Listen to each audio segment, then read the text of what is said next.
The Shuddhanam, I mean 3 lakhs, the real thing is to improve the quality of the name and chant the fixed, not the Sankhya, the japa the Sankhya per the order of your Guru Agya. And that's a very important thing, and to improve the quality. Because as you appear to be a Grihastha, then there's certain responsibilities and time constraints in the Grihastha ashram in terms of earning money or traveling or whatever, raising children, etc., which don't give a lot of time for long-term bhajan.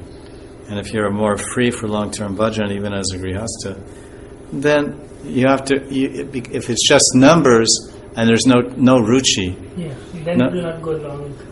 You'll not get there, because then you're neglecting the holy name. Yes. That's so. The holy name is a person. Yes. It's like you invite someone, for dinner, and you give them prasad, then you sit and talk to them, and then after about 10 minutes, then you turn on, you have the thing, you turn on the TV, and the person is sitting there. What?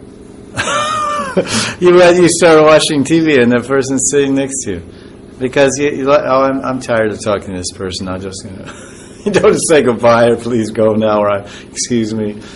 So that you're chanting Krishna Krishna. It's like you're just putting Krishna on hold. Yes.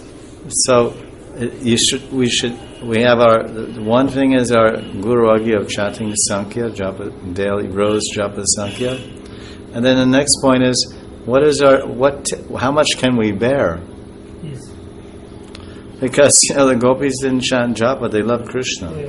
There's so many ways to get to perfection. I mean, then Raghavartman Chandrika, he talks about Sangha Siddha Bhakti and Arupa Siddha Bhakti and Sarup Siddha Bhakti. So Sarup Siddha Bhakti is hearing and chanting, remembering. Yes. This is the main things.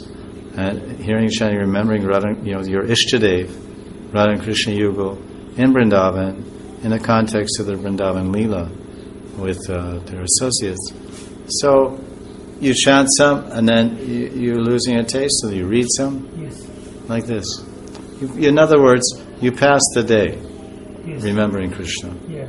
Sadatad Bhava Bhavita. It's in 8.6 Gita. Krishna is telling you, whatever you cultivate day after day, that bhavita, that will be you will attain that. Sadatad Bhava.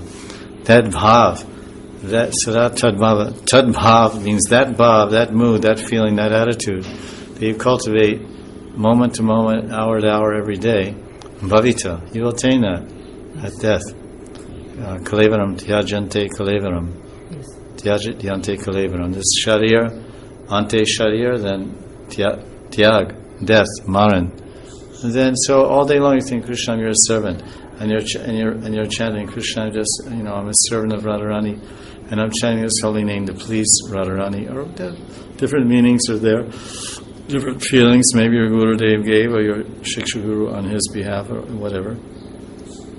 And then you're reading. Everything is seva, the attitude of seva. That is a devotee that, in a generic way, that's our constitutional nature, our surup. Our surup means your constitutional nature, our sabhav, jivera surupaya, or Krishna das. But then when you come in a mood, when you come a little more along the line of devotion, or in Ragmarg, then you're a specific dasi or das of Krishna, and Sambandha Ananuga, or this Kamanuga, Raganuga Bhakti, following the gopis or the gopas, or the parents of Krishna. So then you're cultivating the seva bhav and the moods of seva, and all the different sevas. It's a beautiful kaleidoscope of devotional practices focused around hearing, chanting, and remembering Radha and Krishna. And so, like it says that, the Mahaprabhu says in the Chaitanya Bhagavad, one will get siddhi by chanting 3 lakhs. One will also get siddhi by living in Vrindavan. Because what does siddhi mean? It means bhav. So in Bhakti Rasamrita Sindhu it says that a little contact of any one of these 5 things can awaken, then bhav can come. Not awaken, because it's not there.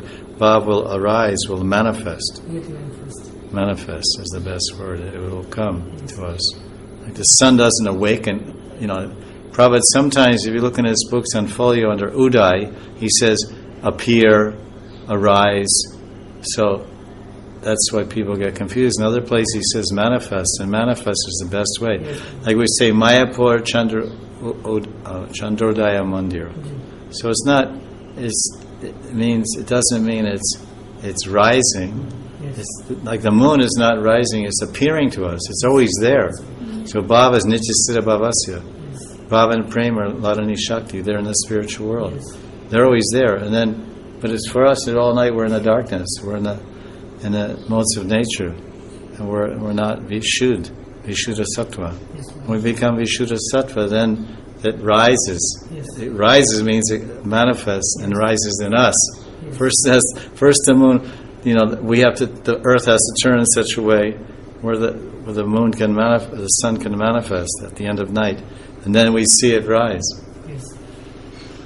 So follow the Guru and don't make any offenses and keep engaged. That's the main thing. There's different appetites. Some people have an appetite for just chanting. Some people have an appetite for reading. So this appetite, this is called ruchi, spiritual ruchi, and there's nothing wrong with it. Everywhere that's the key to success. Because if one's chanting so many numbers, then he's just thinking of the number, or it's mechanical, or he's getting tired, or he gets even and says, "Oh, why so much?" And he loses his determination. It's a very difficult thing to do, to sit down and chant 3 lakhs. You may do it one day, but then you get a cold the next day, and you have to accept. The main thing is that we remember Krishna. This is the thing.